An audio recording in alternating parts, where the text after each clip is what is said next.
Bonjour à tous. Alors, on se retrouve pour la correction de l'exercice 29 où, vous l'avez remarqué, c'est à peu près la même chose que l'exercice 15 qu'on avait corrigé précédemment. Mais cette fois-ci, au lieu de vous demander des images, on vous demande des antécédents. Alors, attention, pas forcément, hein, ça dépend de la formulation de la phrase. Et vu que maintenant on est à la fin du chapitre et que vous connaissez les deux mots de vocabulaire antécédent et image, ben on va pouvoir les utiliser à chaque fois pour savoir de quoi on parle. Alors, pour rappel, quand on a x, si on fait la première formulation, x flèche f de x, on a notre image qui est notre f de x et notre x qui est notre antécédent. Ou alors, si on a l'autre formulation, c'est pareil. Le x, c'est celui qui est à l'intérieur des parenthèses, c'est notre antécédent. Et le f de x, donc le nombre à la fin, c'est notre image. Alors, question 1. Un antécédent de 2 par la fonction f. Donc ici, toutes les valeurs sont des valeurs par une seule fonction f. Donc, on cherche un antécédent de 2. Donc, on cherche un nombre qui, une fois dans la boîte f, est devenu 2. On cherche un antécédent de 2. Donc, 2, c'est notre f de x. C'est notre, avec le mot de vocabulaire, image. Très bien. Et nous, on cherche le nombre au départ, donc l'antécédent, le x, ici. Alors, attention, c'est ce qu'on cherche, mais du coup, c'est pas ce qu'on regarde, parce que c'est pas ce que l'énoncé nous donne. Attention à ça, d'accord? Nous, on cherche ça, d'accord, mais du coup, c'est pas ce qu'on regarde, ce qu'on connaît, ce que l'énoncé nous donne. C'est ça, hein? Vous voyez, c'est toujours l'inverse de ce que la logique a envie de vous faire faire. Logiquement, vous avez un truc et vous le cherchez tout de suite. Attention à bien respecter les étapes. On vous donne 2. 2 qui est un f de x. Donc, on le cherche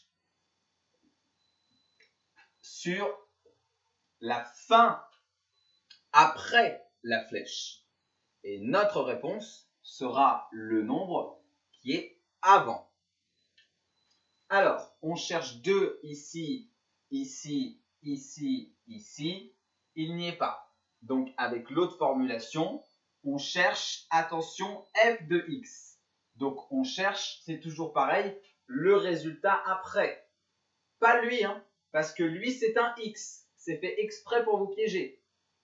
Donc, on le cherche là. Non, oui, non, non.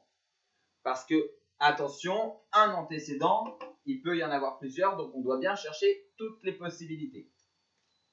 2, c'est notre f de x. Donc, on cherche x qui est ici, à l'intérieur des parenthèses. Donc, un antécédent de 2 et 4. Attention, qu'est-ce que j'ai oublié de dire? Très bien, par la fonction f.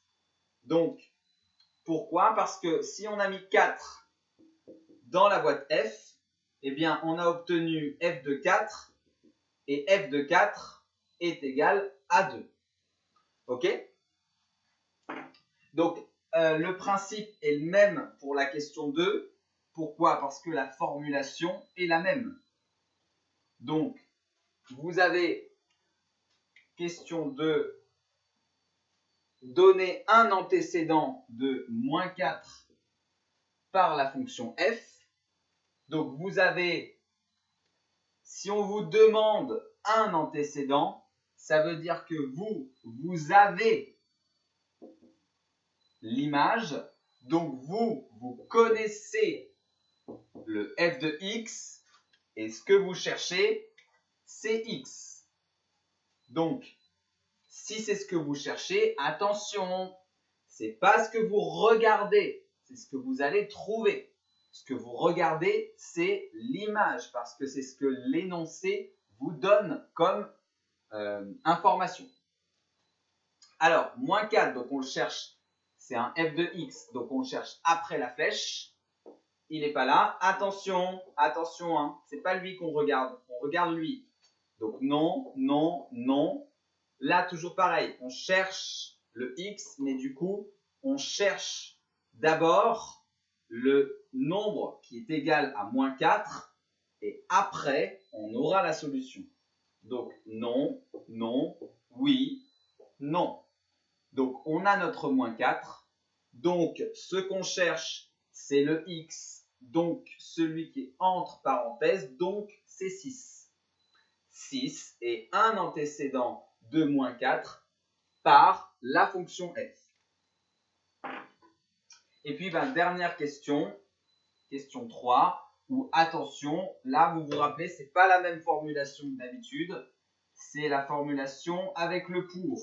Avec le pour, c'est l'inverse. Donc, on vous demande quel nombre a pour antécédent moins 6. A pour antécédent. Donc, un antécédent, c'est moins 6. OK?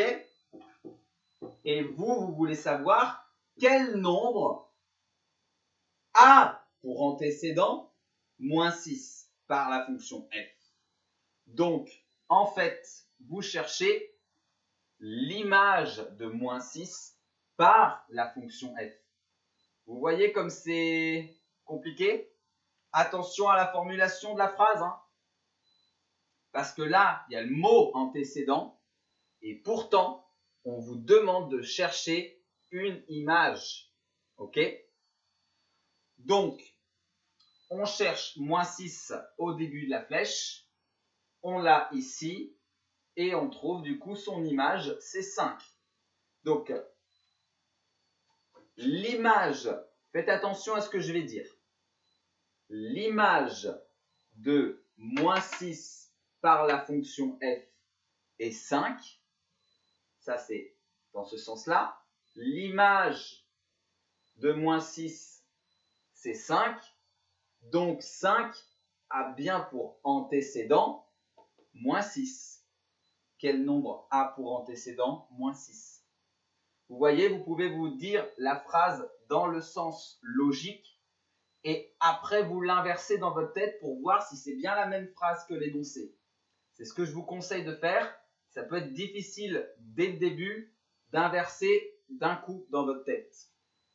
Donc, quel nombre a pour antécédent moins 6 par la fonction f? Le nombre qui a pour antécédent moins 6 par la fonction f est 5.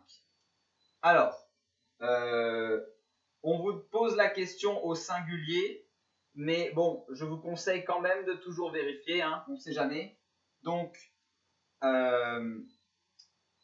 on cherche moins 6, il n'est pas là, il n'est pas là, il n'est pas là. On cherche moins 6 entre parenthèses, il n'est pas là, il n'est pas là, il n'est pas là, il n'est pas là. Ah ben, on n'en a trouvé aucun autre. Comment on aurait fait pour pouvoir le dire ça, que au-delà de la question qui était au singulier, qui nous donnait du coup la réponse, on était absolument sûr et certain que de toute façon, il n'y en avait qu'un. Très bien, parce qu'on cherche en fait une image, et une image, en fait, c'est l'image. L'image, il n'y en a qu'une de possible. Je vous l'ai dit plusieurs fois, on est à la fin du chapitre. Donc là, vous devriez être capable de répondre à cette question. On cherche l'image, elle est unique. Donc une fois qu'on en a trouvé une, on sait que c'est fini.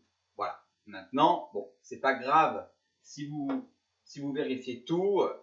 Ça prend 2 minutes, hein, c'est pas non plus très compliqué. Voilà pour la correction de cet exercice. Bon courage!